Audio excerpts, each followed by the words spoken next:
Sir AIADMK நிறைய பேர் போறனால அதிமுக ஒரு தீர்ந்து போன சக்தி விஜய் இந்த கரூர்ல பேசுறாரு. விஜய் பொறுத்தவரையில் நேற்றைக்கு கரூரில் வந்து பேசியிருக்காரு. பொதுவாகவே வழக்கமான ஸ்கிரிப்ட் தான், ஒரு புது மாதிரியான ஸ்கிரிப்ட் கிடையாது. ஒரு சிஎம்னா ஒரு டிப்ளமேட்டிக் இருக்கணும்.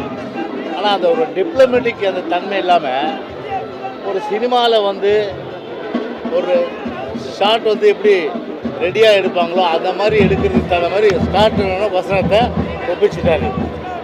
சரி, நான் கேட்குறேன், இடைத்தேர்தலை மனதில் கொண்டு உங்களுடைய பயணம் அமைந்தது. தமிழ்நாட்டிலே வந்து லட்சக்கணக்கான இளைஞர்கள் அவர்கள் வந்து வேலை இல்லாமல் இருக்கிறார்கள்.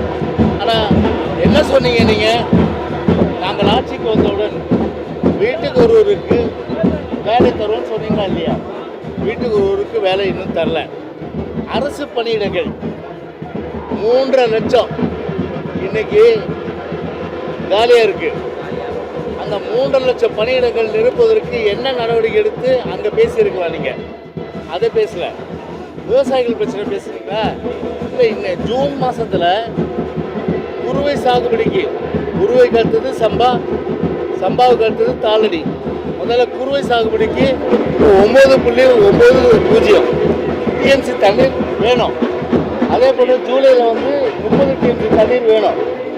அதை வந்து திறந்து விடுவதற்கு என்ன நடவடிக்கை ஒரு ஸ்ட்ராங்காக எடுத்து அந்த டெல்டா ரீஜனுக்கு நீங்கள் போயிருக்கீங்க. கரூரம் வந்து காவிரி பயிர இடம், அதை பற்றி எதாவது பேசுனீங்களா? அதை பற்றி எதுவும் பேசலை.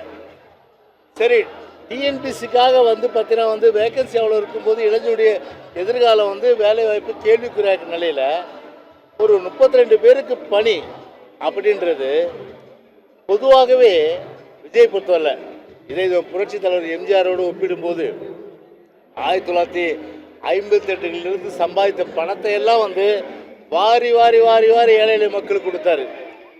அதனால தான் இன்றைக்கும் பார்த்தீங்கன்னா புரட்சி தலைவர் பேரை உச்சரிக்காத தலைவர்களே கிடையாது. ஆனால் இவர் 1983 வந்தார். இது நடிப்புக்கோ நடிப்புக்கு வந்தார். எவ்வளோ சம்பாதிச்சிருக்கலாம்? 1983 நீங்கள் வந்து வாரி கொடுத்தீங்களா? அரசியல் வந்த பிறகு தான் வந்து விளம்பரத்துக்காக நீங்கள் செஞ்சீங்க. சரி, நான் கேட்குறேன், இப்போ கோடி கோடி கோடி கோடியே சம்பாதிச்சிருக்கீங்க. தலைவர் பொறுத்தவரை உழைச்சி சம்பாதிச்சார்.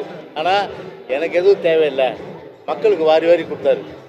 நான் கேட்குறேன், ஒரு கோடி ரூபா அந்த 32 குடும்பத்துக்கு கொடுத்துட்டு போயிருக்கலாமே?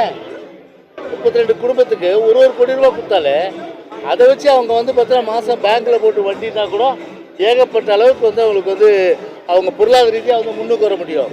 அரசு வேலையை கொடுத்து படித்து கொண்டிருக்கின்ற டிஎன்பிசி படித்து கொண்டிருக்கின்ற இந்த வாய்ப்பை ஏன் நீங்கள் வந்து பறிக்கணும்? அதான் இப்போ இளைஞருடைய அந்த கேள்வி. அதாவது கிராமத்தில் சொல்லுவாங்க, குறுக்கீடாக கலைத்தேங்காய் எடுத்து வழிப்பிள்ளையார் கொடுத்த மாதிரி, கலைத்தேங்காய் எடுத்து வழிப்பிள்ளையார் கொடுத்த கதையாக தான் அவருடைய கதை இருக்குது. ரெண்டாவது என்ன சொன்னார்? தூய சக்தி, இந்த சக்தி, அந்த சக்தி, இந்த சக்தின்னு. நான் கேட்குறேன், விஜய் பொறுத்தவரை ஊழல் வந்து ஒழிக்கப்படணும். அதில் எங்களுக்கு மாறுபட்ட கருத்தே கிடையாது. ஏன்னா சமுதாயத்தில் வந்து கரையான் போல அதாவது வந்து அரித்து கொண்டிருக்கின்ற அந்த ஊழல் வந்து முற்றிலுமாக ஒழிக்கிறதுல எங்களுக்கு மாறுபட்ட கருத்து கிடையாது.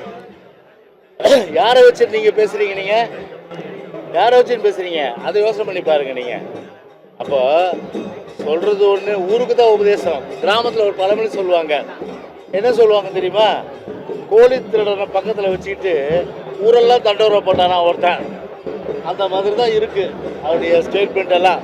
அதில் மக்கள் எள்ளி நகையாடக்கூடிய மிகவும் வந்து அருவருக்கத்தக்க ஒரு சிஎம்ன்றதை மறந்து இன்றைக்கி அவருடைய பேசின்றது ஒரு இளைஞர்கள் மத்தியிலையும் பொதுமக்கள் மத்தியிலையும் இந்த அருவருக்கத்தக்க வகையில் தான் இருந்தது என்பதை தெரிவித்துக் கொள்கின்றேன்.